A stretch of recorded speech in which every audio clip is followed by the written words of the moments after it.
Welcome to the Healthy Living Doesn't Have to Suck podcast. I'm your host, Melyssa with the Y. Join me for conversations about creating mindset and behavior changes that build a healthier, happier you.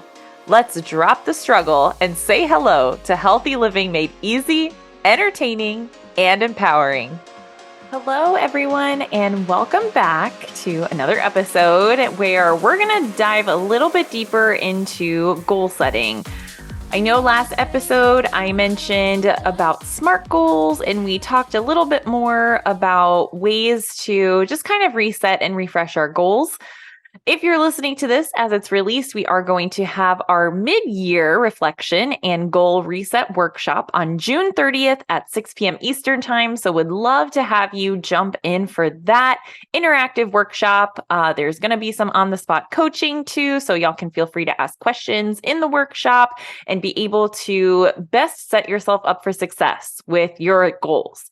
Now, yesterday I was at Global Wellness Day, and this was the event in Lake Nona that I had kind of mentioned before, how I was going to try out these mini coaching sessions to see how it would go. And it was actually pretty great. I learned a lot from this experience, and it made me want to share some of the common things that I see when working on goal setting. I touched on last week did I talk about that last week? It may have been a few episodes ago now. I'm losing track, but that's okay. So I spoke a little bit about the difference between outcome and process goals, where outcome goals, you're striving for a specific outcome. So a lot of times you will see this with weight loss goals. You want to lose a specific amount of weight. It could be also like a financial savings goal. You want to save a specific amount of money. So you have a specific outcome that you are working for. Now, in order to have that as a long-term goal, we also have to backtrack that a bit to set a process goal. What is the process that you're going to take, the steps that you're going to have to engage in that will help you work towards that outcome? Now, in between those, there's another goal called a performance goal. So this would be something like doing 25 military-style push-ups. That is a specific measure of performance, right? Or you want to lift a specific amount of weight. So it's based on your performance.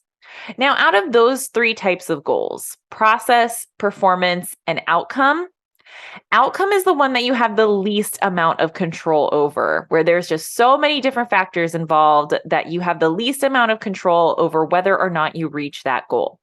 Then we have performance goals. This one kind of falls in the middle. You have a little bit more control over it than an outcome goal, but not as much control as you would over a process goal. A process goal is really where we're able to have the most influence over whether or not we achieve the goal. Now, that being said, I also wanted to touch on how a lot of times when I ask people, what do you want to work on? They'll kind of choose an outcome goal, but it's emotion based. So something along the lines of, I want to feel healthier. I want to feel happier. And that's wonderful to, kind of have an idea of how you want to end up feeling. But I've also shared with you that unfortunately we can't control our emotions. And not only that, our emotions are also temporary states. So when you are working to set your goals, you instead want to focus on a behavior-based goal, an action-oriented goal. It's nice to have kind of how you want to feel in mind, and that's great for kind of getting you in the mode of wanting to accomplish that goal and getting you a little bit of like a kick in the can to help you get into action.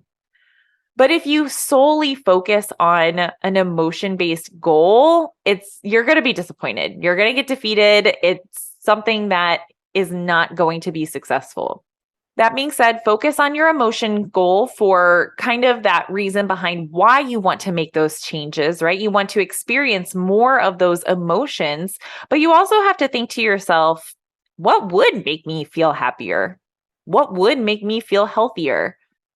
How would I be acting? What would I be doing? Who would I be around? Like, you really have to get clear on what is going to help you to feel those emotions. That is where the behavior-based goals come in. So on those behavior-based goals, you're going to focus on what action steps can I engage in to help give me a boost of those emotions. Because chances are, if you eat a really healthful meal, you're going to feel a little healthier.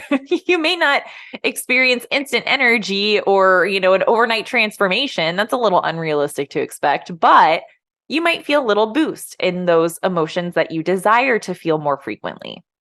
So for our educate section of this podcast, learning those 3 types of goals: outcome, performance, and process goals. Hopefully that is helpful in thinking about some of your longer term goals and what sorts of outcomes you want to work for, and then being able to work that back and focus on the process that it's going to take you to get there. What are some of those process goals?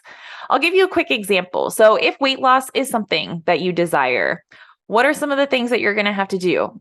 Well, things that affect weight, the food you eat, how you move your body, how much you move your body, how much sleep you're getting, how much stress you're experiencing, are your hormones regulated? All of those different things come into play here. Let's focus on movement. So for an outcome-based goal, it could sound like, I want to lose 25 pounds. That's your long-term goal. That's the outcome you're striving for. Now, how the hell are you going to make that happen, right? So let's focus on movement. I will choose to move starting at 25 minutes, 3 days a week, doing some sort of cardio dance, express strength workout, going for a walk. So having some options there. And you just turn that into a SMART goal, right? So your specific is you're going to choose to move out of, some of the different ways that you enjoy moving. For this example, I'll choose walking. So walking and measurable, 25 minutes for 3 days a week. So that'll add up to 75 minutes a week. Attainable, what sorts of resources do I need? I'll set a reminder for myself and maybe, grab my neighbor for a walk. So that way I have some social support. Realistic, on that scale of 1 to 10, how confident? I would say an 8. Feeling pretty confident. And then time bound. When are you going to start it? What days are you going to do it? So starting on Mondays and making it like a Monday, Wednesday, Friday thing at lunchtime. There you go. Ta-da! So that's your process goal, which is going to help you achieve your outcome goal of the weight loss. That's why I so heavily emphasize not having weight as the only goal, and also not using that as your only measure of progress, because as you're getting more active, you could be experiencing changes in your body composition, and that won't be reflected in the scale because 1 pound of muscle and 1 pound of fat weigh the exact same. They're both 1 pound. The difference is muscle is a lot more compact. It takes up less space than 1 pound of fat does. So the densities there are different. So again, and getting on my soapbox for a second, don't use weight as your only measure of progress. Okay. That's the only time I'm going to put on my expert hat here and tell you what not to do, because that if you do rely on that as your only measure of progress and success, and you're not seeing those changes that you desire reflected in the numbers on the scale, and yet your clothes are fitting better and you're more energetic and you're feeling more confident, if you are fixated on that number on that scale, that is going to basically negate all of the good changes that you're making for yourself, because you're stressing about that number, and then you're missing out on all of the amazing things that you're doing for your mind and body. And you may turn to just giving up and ditching all the progress that you've made, or ditching all of the, habits that you're starting to develop, because you're like, why am I working so hard when I'm not seeing the numbers change on the scale? And that's not what we want. Not at all. Okay, coffee lovers, I want to introduce you to my all-time favorite supplement from K-Pow Nutrition, which is their chocolate collagen peptides. I use it every single morning in my coffee, and it just makes it taste so chocolatey and delicious, and it's like dessert for breakfast. And who doesn't love that? But the benefits of collagen are that it's going to help keep your hair, your skin, and your nails healthy and happy. And that is something that all those things deserve. So here's a little bit more about K-Pow Nutrition. This episode is brought to you by K-Pow Nutrition. One of my friends happens to be a doctor of physical therapy and a master trainer who knows firsthand the struggle of finding clean, high-quality supplements that actually work. So she decided to take matters into her own hands and created K-Pow Nutrition, a line of performance and daily lifestyle supplements. You may be wondering, what sets K-Pow Nutrition apart? Well, all of their products are crafted from the finest all-natural ingredients. Not only are these supplements clean and effective, but they absolutely taste amazing. So, finally, you can fuel your body with confidence, knowing that you're getting the best. Whether you're a super busy mom keeping up with all your energetic kiddos, or a dedicated, multi-passionate professional, K-Pow Nutrition is here to support you every step of the way. You're a change maker if you're listening to this podcast, so that means you deserve supplements that help you shine your light the absolute brightest. Oh, and by the way, just for being a listener of the podcast, here's a little treat for you. Use the code CHANGEMAKER, all one word, for 10% off your order at kpowsupplements.com. You won't want to miss out on this opportunity to power up your lifestyle change journey with K-Pow Nutrition. Now, let's go out there and shine our big, beautiful light together, change makers. All right, let's get back to the episode. Okay, that's educate. Let's talk about empower. And kind of going into a little bit of the emotion section here, thinking about how do you want to feel? And maybe how do you feel right now? Doing like a little check-in.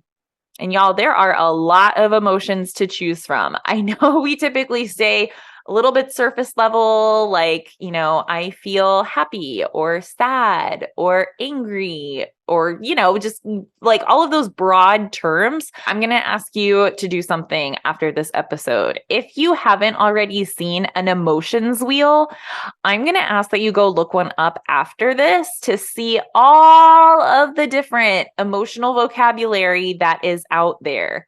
Because there are layers upon layers under some of those more broad, surface level emotional terms that we use. So using that emotions wheel can be helpful into tapping into how you're specifically feeling and maybe getting better in touch with your emotions as they show up. So next, using kind of like how you're identifying your feeling right now, thinking about how do you want to feel? What are some of the emotions that you would like to feel more frequently? And following up on that, what sorts of activities or people or, things that you do for yourself, what sorts of things help to give you that boost in those emotions that you desire to feel for yourself?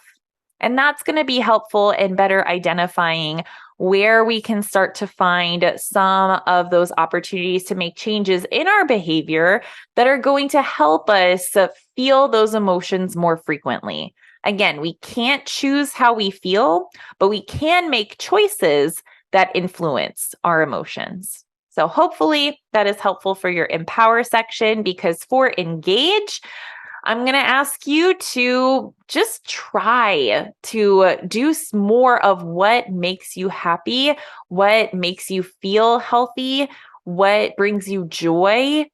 Think about those things and then go try to do them. Try to do them for yourself. This was something I was recently talking about with my change makers, where I feel like I miss having fun. Like I'm not in a place that I really feel like I'm enjoying myself. Like I've fallen into very much a going through the motions kind of thing. So for myself, I'm trying to really take that step back and get myself into a place where I can find the fun in things again, to find the joy and the happiness, and really start to invite some of that back into my own experience too. Just really trying to keep it real with y'all. Like, I feel like I've been in a place where I'm just feeling very stuck. And there's things that I want to be excited about that I'm just not right now. And it's very frustrating. And, especially for someone who has this extensive background in mental health, behavior change, psychology, all that fun stuff.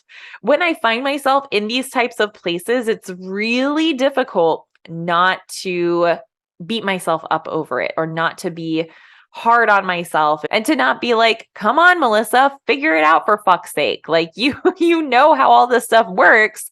So why can't you do this for yourself?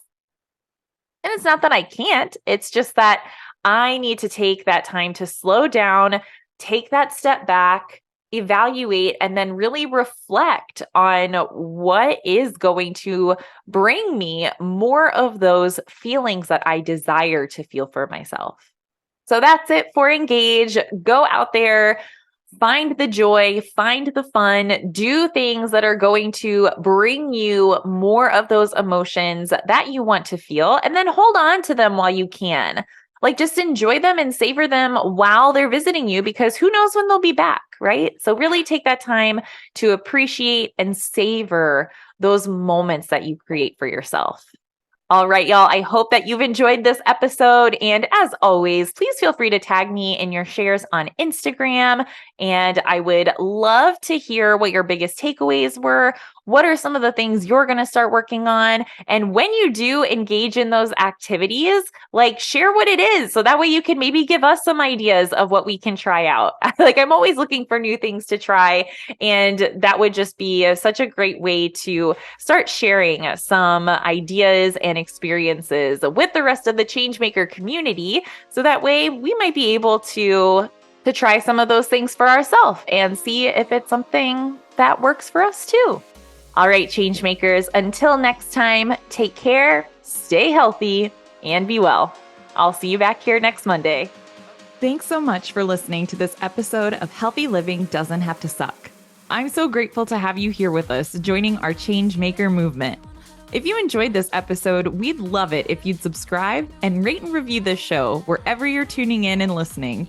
It helps more people discover the show and grows our community of Changemakers. Please connect with us on social media and follow us on Instagram at Healthy Living Doesn't Have to Suck for some behind the scenes looks, bonus content, and updates on new episodes. And don't forget to grab your copy of the book on Amazon. Thanks again, Changemakers, and I can't wait for you to tune in next week.